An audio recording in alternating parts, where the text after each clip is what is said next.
भात पखाल रुटी परोटा सबुथिरे भल लागिबो भेंडी पियाजर सबुठु सहज और स्वादिष्ट तरकारी। एते सुआदिया जे भेंडी सरिबा जाके आपण एमती भेंडी को बनेकी खाइबा पई पसंद करिवे। रेसिपी को शेष पर्यंत देखिबा पई अनुरोध रहिला। नमस्कार, ट्विंकल किचन को आपण मानकु स्वागत। भेंडीर यही रेसिपी पई मैं 300 ग्राम भेंडी नहीं। भेंडीर क्वांटिटी आपण हिसाब रे कम बेसी करि परिबे। भेंडी किनिला बेले भेंडीर पछपट मुंड को एमती भांगिकी देखिबे। जदि ये भांगी जाउथिबो ताले भेंडी एटी फ्रेश अछि। एबे आमे भेंडी को काटिबा। भेंडी को काटिबा पूर्वरु मुझे भेंडी को गोटा भल भाबे धोईकी गोटे सफा कपड़ा रे पोछिकी नै जाइछि। प्रथमे आमे भेंडीर ऊपर पट मुंड और तलपट मुंड को काटिकी बाहर करदबा। तापरे भेंडी को मझिरु दी खंड करी काटिला परे मैं भेंडी को टिके छोट छोट खंड करी काटिकी नैछि। मैं सबु भेंडी को काटिला परे गोटे बड़ बाउल नहीं जाइछि। एबे आमे भेंडी को मैरिनेट करिबा। सेथि पई प्रथमे मु एथिरे 1/3 टेबल स्पून हळदी गुंड देइछि। तापरे मैं एथिरे लंका गुंड पकाइछि। आपनकु जेतिकी राग दरकार से अनुसार लंका गुंड नेबे। तापरे मैं एथिरे गोटे छोट चामच जीरा धनिया गुंड पकाइछि और स्वाद अनुसार लूण पकाइछि।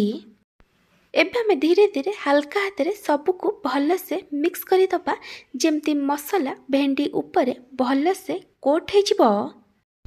तापरे मैं एथिरे 3 छोट चामच बेसन देइछि। अधिक बेसन देबेनी। एबे हमें सबु को आउ थरे भल भाबे मिक्स करी दबा। जेमती बेसन भेंडी ऊपर भल से कोट हे जिवो। आपण एथिरे बिल्कुल भी पानी देबेनी। मैं सबको भल से मिक्स कर देइछि। बेसन मसाला एटी भेंडी ऊपर भल से कोट हो जाइछि।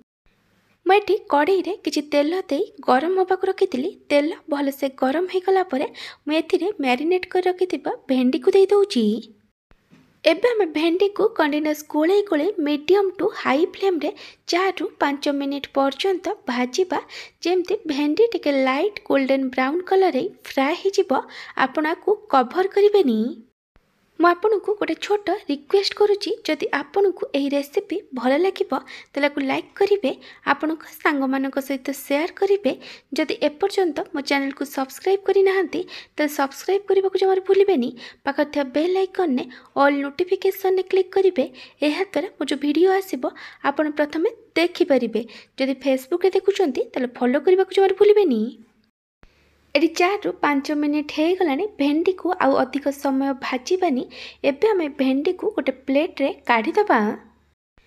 मैं सेम कड़ाई रे आउ किछि तेल दे गरम होबा को रखिथिली।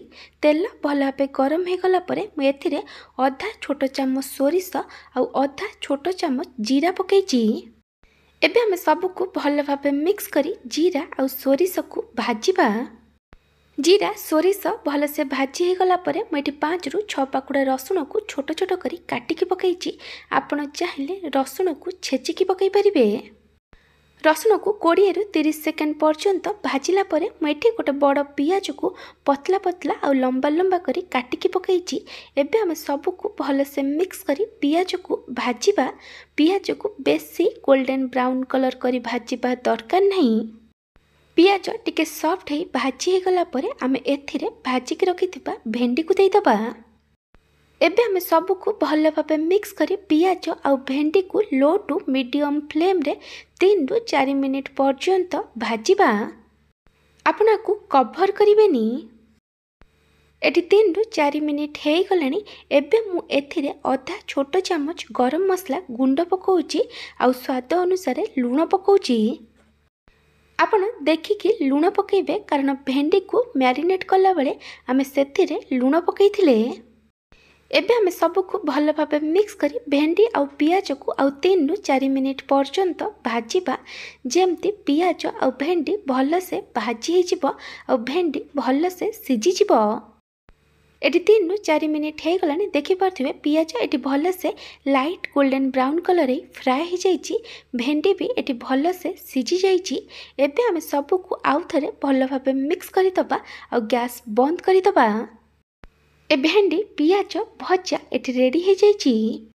जदि आपंक ये भेंडी पियाज भजार रेसिपी भल लगी तेल को लाइक करेंगे, आपण सांग मान सहित शेयर करेंगे। जदि एपर्यंत मो चैनल को सब्सक्राइब करना तेल सब्सक्राइब करने को जमार भूलें। पाखर था बेल आइकन ने ऑल नोटिफिकेशन ने क्लिक करेंगे। यह द्वारा मो जो वीडियो आसब आपण प्रथम देखिपारे। जदि फेसबुक रे देखुं तेल फॉलो करने को जमार भूलें। Thank you for watching.